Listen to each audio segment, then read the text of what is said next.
मुंबई अहमदाबाद राष्ट्रीय महामार्गावर सिप्ला हेल्थ कंपनीच्या औषधांच्या आडून लाखो रुपयांची अवैध दारू वाहतूक केली जात असल्याचा प्रकार उघडकीस आला आहे। तलासरी पोलिसांना मिळालेल्या गोपनीय माहितीनुसार एक टाटा टेम्पो अवैध दारू भरून मुंबईच्या दिशेने जात असल्याचे समजले।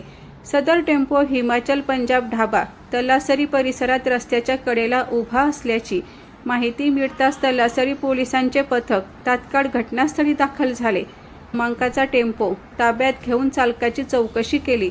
चालकाने गाडीत सिप्ला हेल्थ कंपनीची औषधे असल्याचे सांगत बिलही दाखवले। मात्र पोलिसांना संशय आल्याने गाडीची सखोल तपासणी करण्यात आली। या तपासणी दरम्यान महाराष्ट्र राज्यात प्रतिबंधित असलेली अवैध दारू आढळून आली। टेम्पो वाहनासह एकूण 26,28,320 रुपयांचा मुद्देमाल जप्त करण्यात आला। या प्रकरणी 6 फेब्रुवारी 2026 रोजी गुन्हा दाखल करण्यात आला असून आरोपीस अटक करण्यात आली आहे। सदर गुन्ह्याचा पुढील तपास उपनिरीक्षक जयराम उमटोल तलासरी पोलीस करीत आहेत।